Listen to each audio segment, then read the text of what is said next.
많은 분들이 새해가 되면 새로운 각오들을 합니다.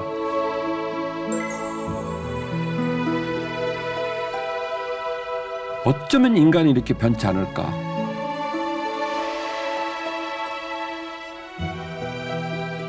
내 주변의 모든 사람들하고 더불어서 두루두루 잘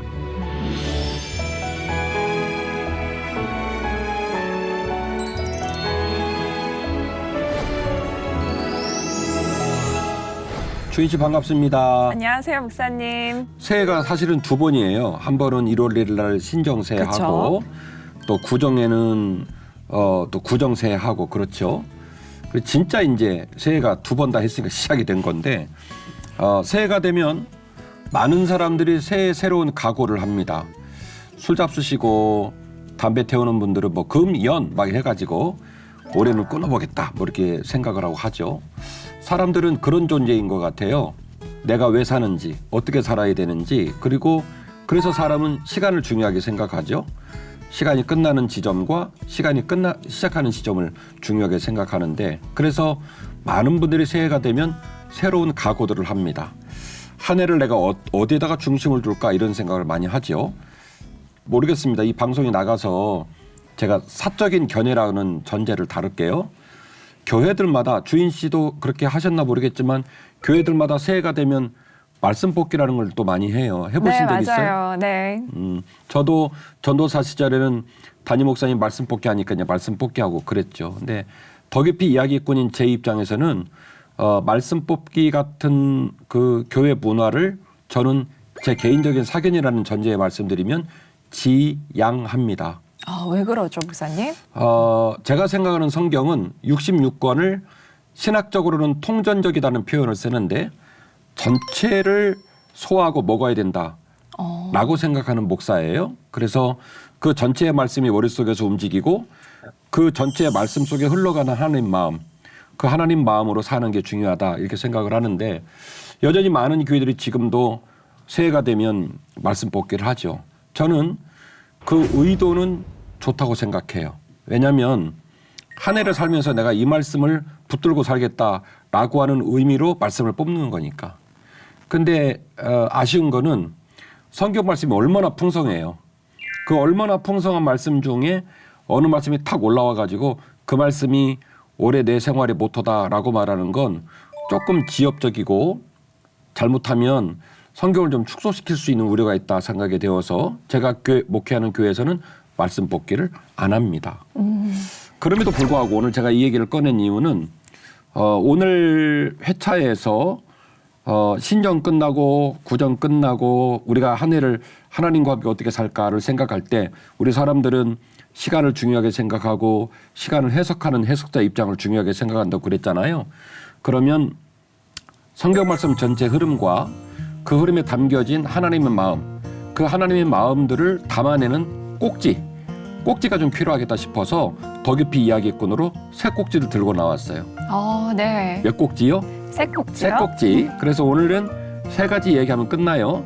그리고 이 새 꼭지는 아무래도 우리나라가 이제 유교적인 전통이 있다 보니까 한자성어로 얘기를 하면 그 한자라는 언어의 특징이 뜻글자잖아요. 그래서 그 뜻이 내포되어 있는 그 깊이가 깊기 때문에 한자성어로 얘기하면 조금 더 오래 기억에 남는 것 같아요. 그래서 한자성어 세 가지.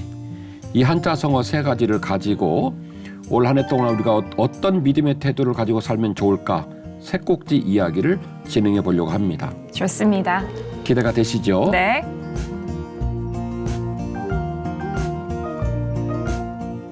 자, 첫 번째 한번 읽어주실래요? 아시타비 예, 아시타비. 내로남불이라고 써 있네요. 맞아요. 아시타비라는 말은 좀 시청자들 입장에서는 낯설으실 것 같은데 내로남불은 많이 쓰는 말이에요. 은혜스러운 내용은 아니에요.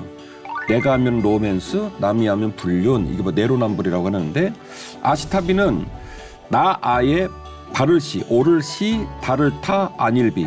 그래서 직역을 하면 이런 거예요. 내가 하면 옳고 남이 하면 틀렸다. 잘못됐다. 이런 얘기인데 결국에는 이 아시탑이라는 단어가 우리에게 주는 교훈이 크더라는 거죠. 교수신문이라는 신문이 있어요. 그 네. 신문이 2001년도부터 전국에 있는 교수님들이 그 한 해에 일어나는 사회 현상을 같이 공감하고 학생들을 가르치다가 우리가 한번 이 이야기를 국가적 이슈, 민족적인 이슈로 한번 정리해보면 어떨까라고 해서 그 해를 대표하는 한자성어를 정하기 시작했어요. 2001년부터. 네, 맞아요. 예. 그래서 교수신문에 매년 올해의 사자성어가 나오잖아요. 맞아요. 그렇게 진행이 되다가 매년 나오는데 특별한 한 해의 이 단어가 많은 시민들에게 울림을 줘가지고 그 이후로도 계속 활용이 되고 있는 단어가 아시탑이에요. 906명의 교수님들에게 물었습니다. 그랬더니 약 32.4%, 1812표를 얻어서 1위, 대망의 1위를 했는데 그때 당시 교수님들이 고민했던 우리 사회 현상 아시탑이다. 가슴 아픈 건 긍정적인 내용이 아니었어요. 내가 하면 옳고 남이 하면 틀리다. 틀리다. 잘못됐다. 이렇게 말을 했다는 거죠. 요즘 우리 살아가는 세상이 참 어려워진 것 같아요. 어려워졌다는 것이 배가 좀 고프고 날씨가 춥고 돈이 좀 부족하면 괜찮아요. 우리 사람들은 적응을 잘합니다. 그런데 우리가 몹시 두려워하고 걱정하는 것은 그런 차원의 얘기가 아니에요.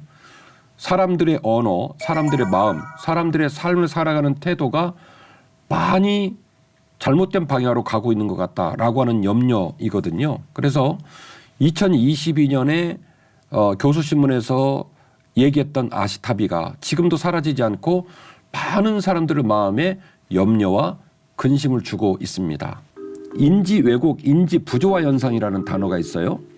인문학에서도 사용하고 심리학에서도 사용하고 많이 사용하는 얘기인데 이른바 사람이 어떤 말을 하고 사물을 판단하고 의식을 끌어갈 때 사람은 주변 환경들을 쭉 인지를 시켜서 거기서 길을 찾거든요. 성숙해진다라고 하는 거는 이 갭이 점점 줄어드는 거예요. 아이는 학교를 다니고 성인이 돼서 다른 사람들하고 타자와 소통을 하면서 인내하는 법도 배우고 수용하는 법도 배우고 또 의견을 나눈 다음에 길을 찾는 법도 배우다 보니까 이 인지가 부조화를 일으키지 않고 내 주변의 모든 사람들하고 더불어서 두루두루 잘 원만하게 소통이 되어서 내가 말을 하고 행동을 했을 때 그 인지는 아주 조화된 좋은 인지예요. 그런데 요즘 우리에게 걱정스러운 얘기는 많은 사람들이 인지 부조화 현상에 시달리고 있다. 주변의 사물들은 그렇지 않는데 본인은 전혀 다르게 이 얘기를 해버리는 거예요. 그래서 점점 사람과의 관계가 단절되어지고 주변 환경과 분리되는 일들이 벌어지게 되어지고 조금 더 나가면 이제 무슨 일까지 벌어지냐면 인지 왜곡 현상이 생깁니다. 맞아요. 부드럽게 인지되다가 그게 부조화가 되어지고 더 나가면 이제 왜곡이 벌어지게 되는 거죠. 전혀 뜻을 알 수 없는 말을 하기 시작하고 근거 없는 주장을 이야기하기 시작하고 그리고 주변 사람과 갈등하고 충돌을 일으키는 그런 일들이 벌어지게 되는데 이런 일들이 우리에게 참 많은 걱정을 주어요. 한 해를 바라보면서 우리가 어떤 태도, 어떤 신앙의 모토를 가지고 살면 좋을까를 생각할 때 첫 번째 꼭지로 드리고 싶었던 선물이 아시탑이에요. 내가 하면 옳고 다른 사람이 하면 틀리다. 얼마든지 우리한테도 일어날 수 있는 일이거든요. 이 부분을 스스로 좀 말씀을 통해 잘 돌아봤으면 좋겠습니다. 저는 서당의 훈장이 아니에요. 오늘 이 얘기한 거는 이 성경을 연구하고 성경을 풀어서 가르치는 프로그램이 웬 한자 성어입니까? 오늘 이 얘기를 한 것은 우리 시청자들이 오늘 성경을 통해 말하고자 하는 메시지를 잘 담을 수 있는 그릇을 마련하는 것 뿐이에요. 그럼 이제 제일 중요한 게 뭐가 나와야 되겠어요? 말씀이 나와야 되겠죠. 말씀. 비판을 받지 아니하려거든 비판하지 말라. 너희가 비판하는 그 비판으로 너희가 비판을 받을 것이요 너희가 헤아리는 그 헤아림으로 너희가 헤아림을 받을 것이니라. 어찌하여 형제의 눈 속에 있는 티는 보고 내 눈 속에 있는 들보는 깨닫지 못하느냐. 보라, 내 눈 속에 들보가 있는데 어찌하여 형제에게 말하기를 나로 내 눈 속에 있는 티를 빼게 하라 하겠느냐. 외식하는 자여 먼저 내 눈 속에서 들보를 빼어라. 그 후에야 밝히 보고 형제의 눈 속에서 티를 빼리라. 아멘. 마태복음 5장에 예수님의 이른바 산상수훈이 시작됩니다. 더 깊이 이전 회차에 나와요. 거기서 가장 중요한 기관차 역할을 하는 첫 주제가 팔복입니다. 정확하게 말하면 행복한 자라는 말인데 어떤 사람이 행복할 수 있을까? 8가지 복을 말하고 그 복의 원리를 가지고 산상순이 쭉 진행이 되거든요. 그 진행된 중에 오늘 7장에는 이른바 황금률이라는 게 나와요. 마태복음 7장 12절 말씀인데 대접을 받고 싶으면 그 모습 그대로 네가 남을 대접하라. 이게 이제 황금률이에요. 그래서 비종교인인 세상의 벗들도 이 황금률을 잘 사용을 해요. 기업에서도 학교에서도 너무 소중한 가르침이니까 네가 대접을 받고 싶다면 네가 받고 싶은 그 마음 그대로 먼저 남을 대접하라. 이게 이제 7장 12절에서 나오게 되는데 이 황금률의 기본이 되는 골격이 어디서 나오냐면 7장 1절에서 나오는 거예요. 방금 읽어주셨던 것처럼 네가 남에게 비판을 받지 않으려고 한다면 남을 비판하지 않는 태도를 가지고 살아라. 준 씨는 죄를 지어요? 매일 짓죠. 고마워요. 정직히 말씀해 주셔서. 저도 매일 짓죠. 목사인데. 그래서 목사라 더 슬플 수 있어요. 어쩌면 인간이 이렇게 변치 않을까. 되게 이거 전문 용어인데 구려. 사람은 태생상 죄인이에요. 그런데 우리는 살 때는 그 생각을 하지 못해요. 남이 마음에 안 들고 못마땅하고 사회가 싫고 정치인들이 잘못해서 우리 사회가 이 지경이고 아주 그냥 웬 CF처럼 물어뜯고 씻고 맛보고 해야 직성이 풀리는. 전화를 하거나 카톡을 해도 축하하고 격려하는 얘기보다는 남 험담을 해야 맛이 나. 이 인간의 민낯이에요. 그런데 마태복음 7장에 주님이 이렇게 말씀하신 거예요. 네 인생이 왜 힘들고 어렵고 불행한 줄 아니? 너희들이 서로 볼 때마다 용납하지 않고 그 사람을 배려하지 않고 그 사람을 사랑하지 않고 물어뜯으려고만 하니까 그런 거야. 그래서 뭐라고 말씀하셨냐면 너가 비판받아서 상처 안 받으려면 너도 정신을 바짝 차리고 남을 좀 비판하고 싶은 욕심이 생기고 그럴 수 있는 상황이 생길 때 한 번쯤 참어. 그리고 그래서 남을 비판하지 마. 이렇게 얘기를 하신 거죠.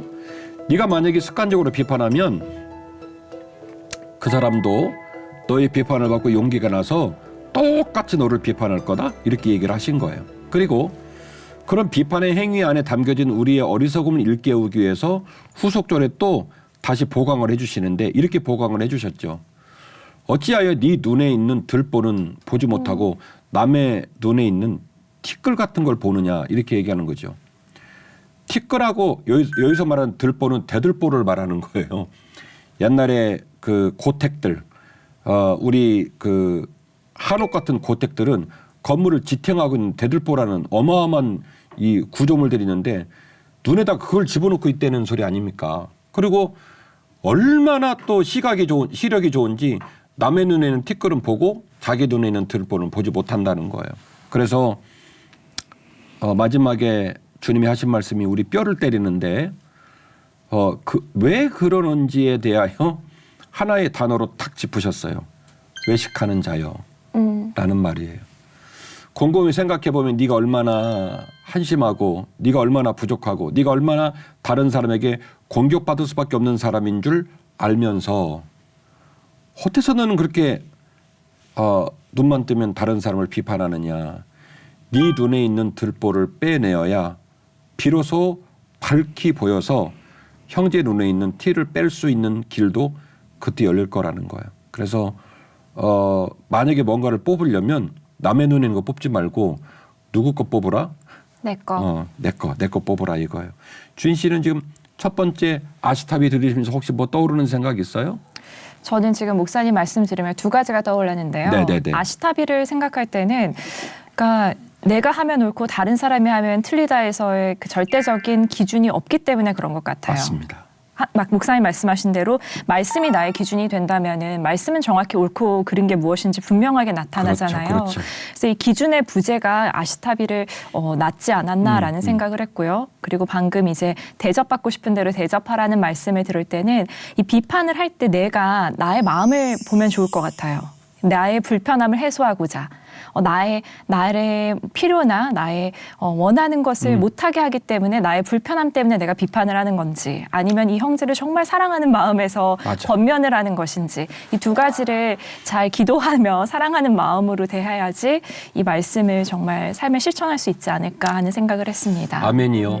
시간이 갈수록 신앙생활을 오래 할수록 비판적 여지고 그리고 냉철하게 다른 사람을 이렇게 평가하는 습관들이 생기는데 2023년 더 깊이를 시청하는 우리 시청자들은 일단 아시타비의 못을 받고 그리고 마태복음 7장에 있는 말씀 황금률까지 이어지는 말씀을 가슴에 장착을 하고 올 한 해만큼은 새롭게 출발하는 소중한 시간 되었으면 좋겠습니다. 주님 도와주세요.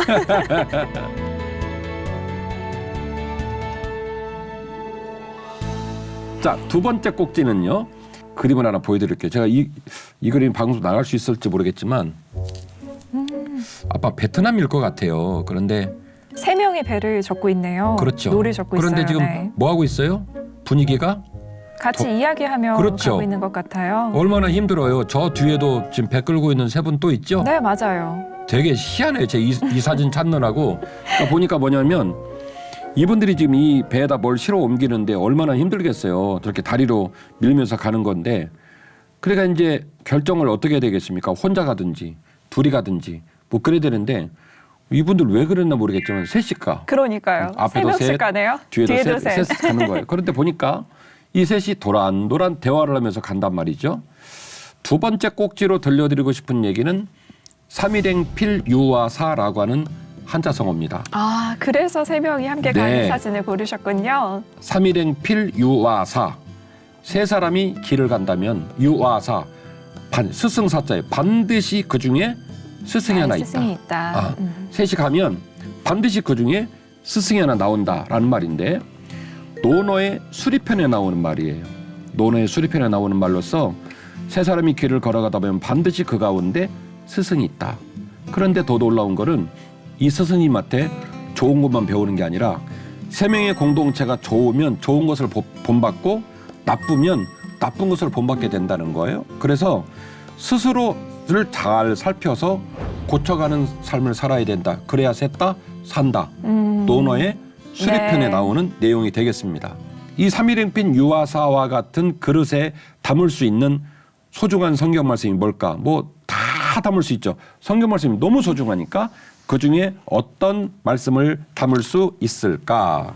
그러므로 그리스도 안에 무슨 권면이나 사랑의 무슨 위로나 성령의 무슨 교제나 긍휼이나 자비가 있거든 마음을 같이하여 같은 사랑을 가지고 뜻을 합하며 한 마음을 품어 아무 일에든지 다툼이나 허영으로 하지 말고 오직 겸손한 마음으로 각각 자기보다 남을 낮게 여기고 각각 자기 일을 돌볼 뿐더러 또한 각각 다른 사람들의 일을 돌보아 나의 기쁨을 충만하게 하라.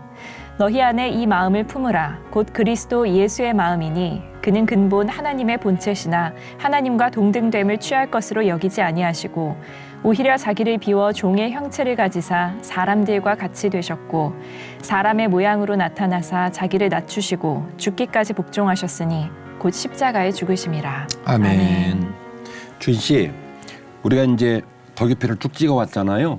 예수님의 제자들은 예수님 따라다니면서 조금 속상하긴 했어요. 왜냐하면 마카비 혁명처럼 예수님이 언젠가 확 나라를 뒤집어가지고 로마 몰아내고 자주 독립하지 않을까? 이런 생각이 한편에 있었답니다. 그래서 예수님 자리 비우면 맨날 싸웠잖아요. 네가 높으냐? 내가 높으냐? 그 제자들은 그랬다 쳐요. 그런데 예수님 말이죠. 맨날 바디메오 만나러 다니고 삭개오 만나러 다니고 눈 먼저 고치고 다니고 죽은 나사로 살리고 다니고 제자들이 보니까 답답한 거예요. 막 갈릴리로 막 사마리로 돌아다니는 상황인 거니까. 그 예수님의 얼굴을 저하고 주인 씨는 본 적은 없어요. 근데 저는 주인 씨 어떻게 대답할지 모르겠지만 저는 마음속에 예수님 표정이 보여요. 따뜻하고 행복하고 편안하고 평화롭고 그럴 것 같죠. 그런 모습이 보여. 막 예수님 으르렁 하면서 막 분해, 뭐 억울해. 응? 야, 내가 맨날 시골만 돌아다니고 야, 개고생한다. 이러진 않았을 것 같아요. 왜 그러느냐? 예수님의 마음에 마지막 목적지에 십자가가 있었기 때문이에요. 아멘. 지금 내가 개고생하는 건 아무것도 아니야. 지금 가난하고 헐벗고 깨진 자들을 돌보는 일은 아무것도 아니야. 나 끝내 너들 때문에 죽을 거야. 그러니까 주님 마음이 항상 아래 내려가 있는 거죠. 지금도 내려가 계시고 끝날 때도 가장 낮은 곳에서 돌아가실 거예요. 우리가 알고 있는 것처럼 병사들이 예수님 얼굴에 침 뱉고 면류관이랍시고 그 팔레스틴의 그 딱딱한 가시넝쿨 둘둘둘 말아가지고 머리에다가 면류관으로 씌우고 두 팔과 다리에 못질하면서 조롱하고 당신이 메시아면 내려와 봐라. 그러니까 주님의 삶은 마지막까지 가장 낮고 천한 곳에 있으셨어요. 빌립보서는 짧은 성경 4장으로 돼 있는데 복음과 기쁨이라는 단어가 핵심이에요. 사도 바울이 그 움직이는 동선 중에 바울의 마음에 가장 큰 기쁨을 줬던 교회를 하나 말하라고 한다면 단연 빌립보 교회였지요. 그 빌립보 교회 교인들에게 썼던 편지에 나오는 내용을 지금 읽어주신 겁니다. 주님께서 그들에게 줬던 마음을 사도 바울은 이렇게 말합니다. 너희 안에 그리스도 예수의 마음을 품으라. 이렇게 얘기를 한 거죠. 그래서 너희들이 앞으로 그 주님의 마음을 품고 모일 때마다 항상 마음을 같이 하고 같은 사랑을 가지고 뜻을 합하여 한 마음을 품어서 아무 일에든지 다툼이라 허용으로 하지 말고 주님의 마음으로 일을 할 것이며 남을 볼 때 기본적으로 너는 너보다는 그 사람이 낫다고 생각을 해라. 저는 우리 교회에서 우리 신자들에게 절대 이렇게 뭐 언니 동생, 형 동생 그런 거 될 수 있으면 하시지 않으셨으면 좋겠다고 권면해요. 사람이 가까워지면 형 동생 하고 싶죠. 언니 동생 하고 싶죠. 그런데 제가 목회 25년 하면서 그렇게 막 친하게 지내다가 또 막 원망하고 싸우는 모습을 너무나 많이 봤어요. 그래서 주 안에 만났으니까 친해지더라도 존대하고 예의 바르게 상대방을 좀 섬겨줘라. 그렇게 얘기하는 편이거든요. 교회에서 같은 신앙을 품고 지내는 일이 쉬울 것 같은데 쉽지 않아요. 어려워요. 그리고 가끔씩 제가 보다 보면 본인의 지위가 높다는 이유로 혹은 본인의 부가 많다는 이유로 타자를 좀 가볍게 대하거나 낮게 대하는 경우를 종종 봅니다. 더 깊이 시청자들은 오늘 이후로 절대로 그러시면 안 돼요. 그래서 빌립보서 2장의 말씀처럼 사도 바울이 빌립보 교인들을 얼마나 자랑스럽고 기뻐했어요. 얼마나 빌립보 교인들이 자랑스러워요. 그래서 그레이드 업, 더 귀한 요구를 하는 거예요. 한층 끌어올리는 거예요. 오늘 이후로 다른 사람 대할 때 반드시 이런 태도를 가져. 그 사람이 너보다는 어떻게 해요? 낫다, 높다 이렇게 생각을 하고 말하고 그리고 대하라는 거예요. 그것이 누구의 마음이다? 예수님의 그렇죠. 마음. 예수 그리스도의 마음이다. 이렇게 얘기를 한 겁니다. 주 앞에서 낮추라. 그리하면 주께서 너희를 높이시리라. 형제들아 서로 비방하지 말라. 형제를 비방하는 자나 형제를 판단하는 자는 곧 율법을 비방하고 율법을 판단하는 것이라. 내가 만일 율법을 판단하면 율법의 준행자가 아니요 재판관이로다. 입법자와 재판관은 오직 한 분이시니 능히 구원하기도 하시며 멸하기도 하시느니라.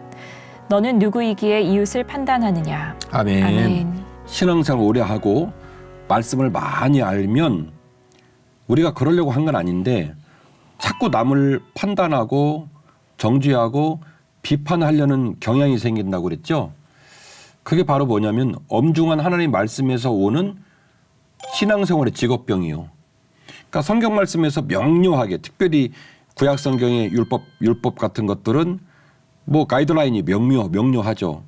613개 중에 거의 반 이상이 하라.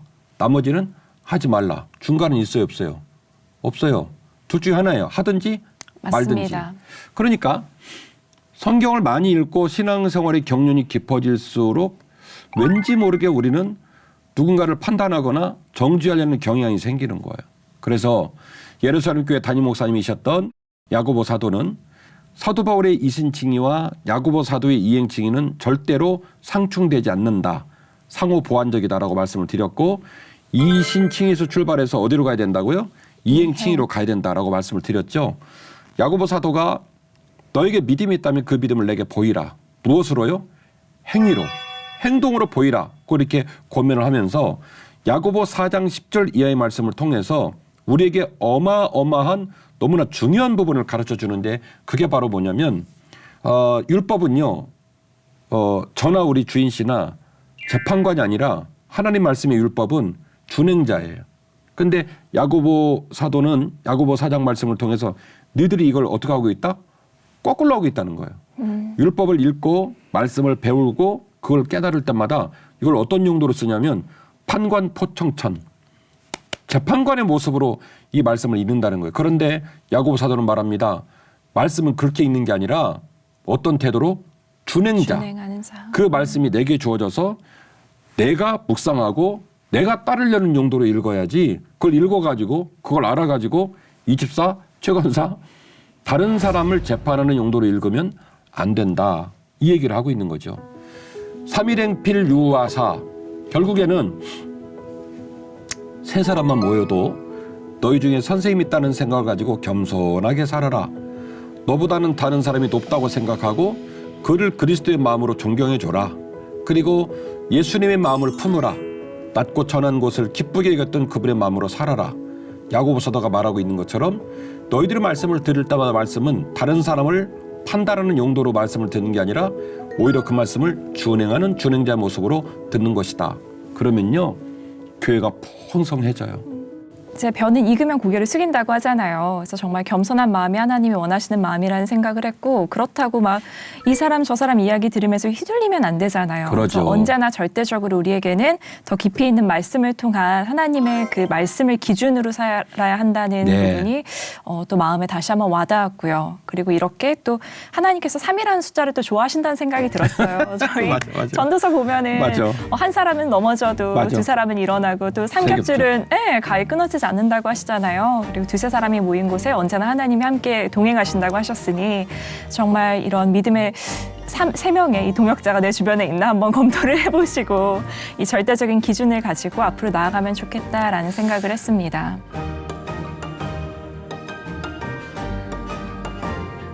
자 마지막 세 번째 꼭지인데요.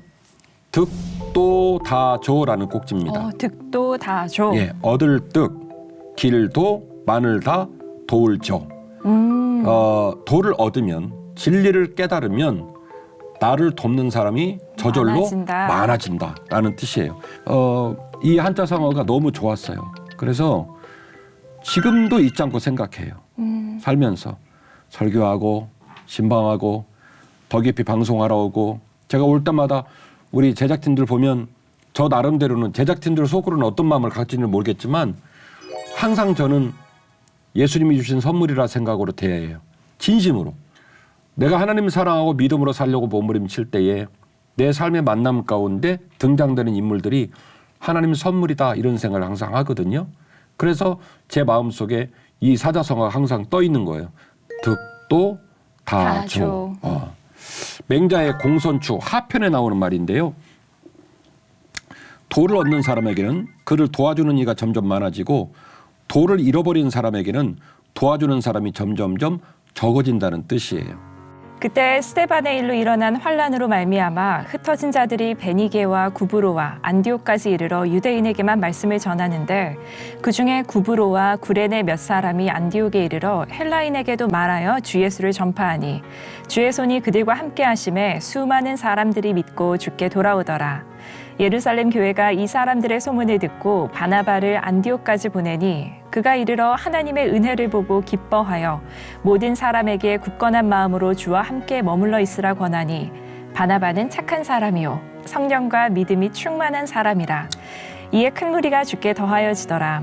바나바가 사울을 찾으러 다소에 가서 만나매 안디옥에 데리고 와서 둘이 교회에 1년간 모여 있어 큰 무리를 가르쳤고 제자들이 안디옥에서 비로소 그리스도인이라 일컬음을 받게 되었더라. 아멘. 우리 바나바가 다시 한번 등장했네요. 전회차가 생각이 나요. 아멘.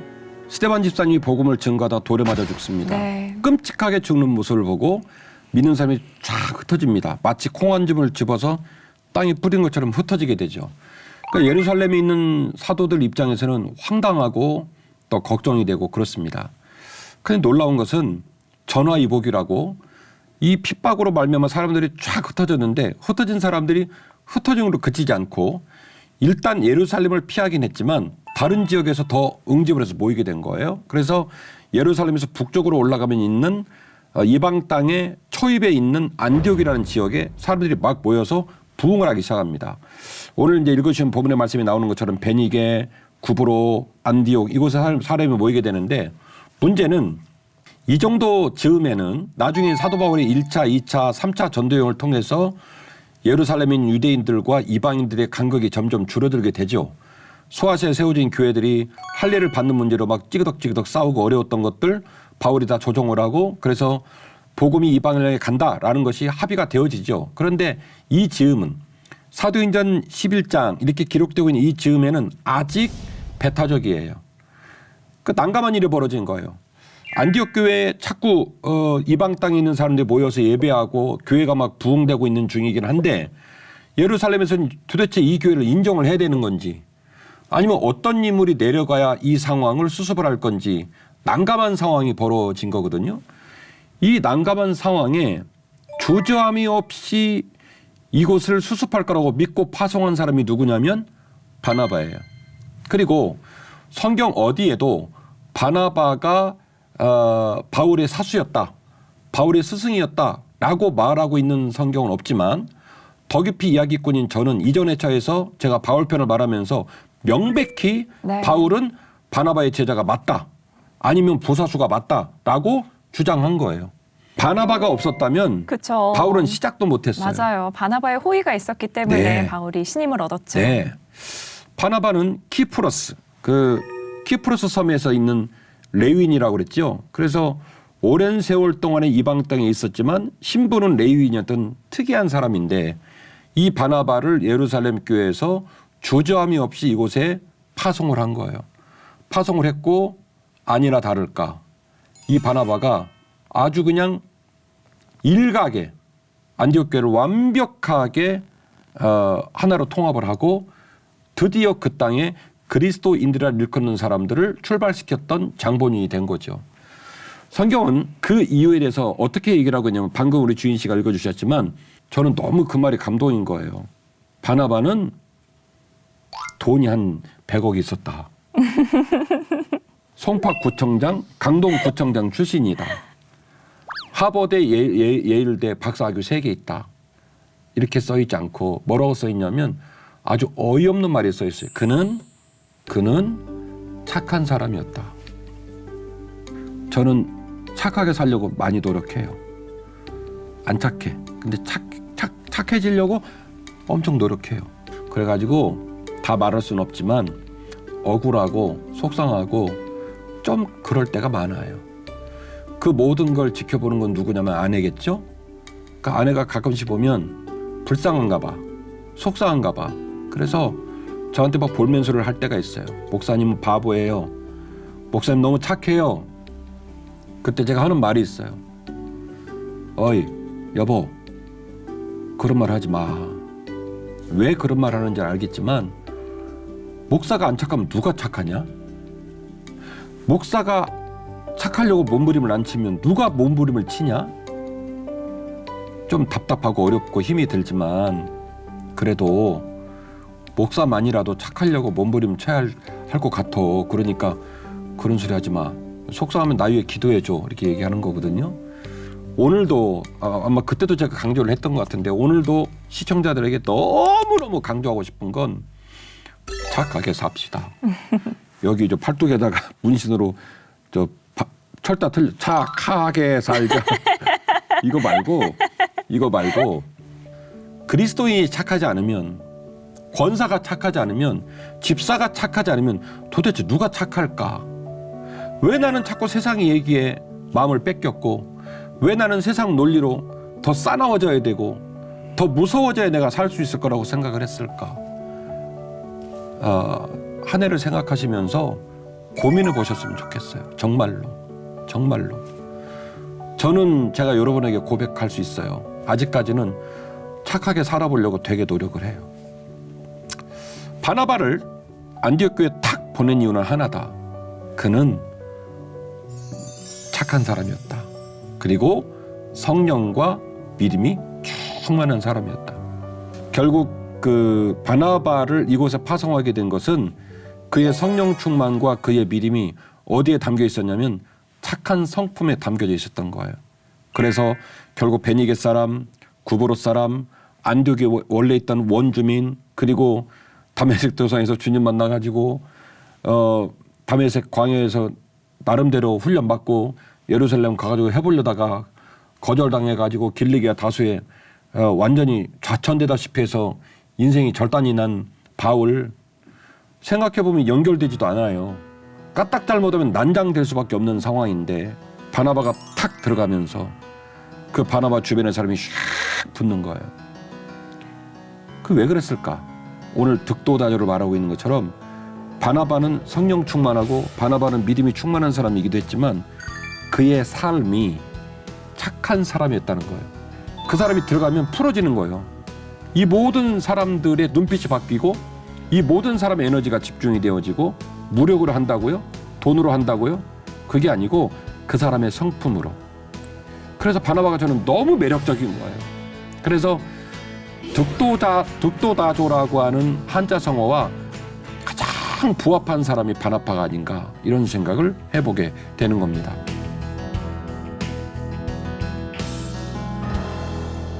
오늘 세 가지 사자성어를 소개를 해주셨는데 저는 이 목사님의 풀이를 들어보면서 사실은 이 비기독교인들조차 내가 누군가를 도울 때 돌아오는 걸 경험을 한다는 거예요. 그렇죠. 그러니까 이게 저는 하나님께서 콩을 심은 데 콩 나고 팥 심은 데 팥 심는다, 뿌린 대로 거둔다고 말씀은 이야기를 하잖아요. 그렇죠. 이게 하나님께서 창조하실 때 세워두셨던 그런 질서라고 생각을 해요. 그래서 정말 우리가 절대적인 기준이 말씀에 있고 내가 심판자가 되는 것이 아니라 하나님께서 다 보고 계시고 그대로 그렇지. 갚아주실 것이기 때문에 하나님을 경외하기 때문에 우리가 이 질서에 또 이렇게 순종할 수 있는 거잖아요. 그렇게, 그래서 이 말씀, 깊이 있는 말씀을 묵상하며 목사님께서 나눠주셨던 키맨 바나바를 또 떠올리며 이렇게 착한 사람, 하나님 보시기에 마음이 부드러운 사람이 되고 싶다라는 생각을 하게 됐습니다.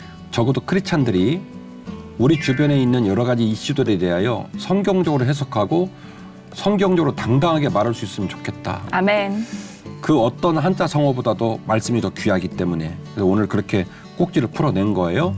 이 세 꼭지를 잘 붙들고 올 한 해 믿음의 길을 또박또박 걸어냈으면 좋겠습니다. 힘냅시다. 함께해 주셔서 고맙습니다. 감사합니다. 네.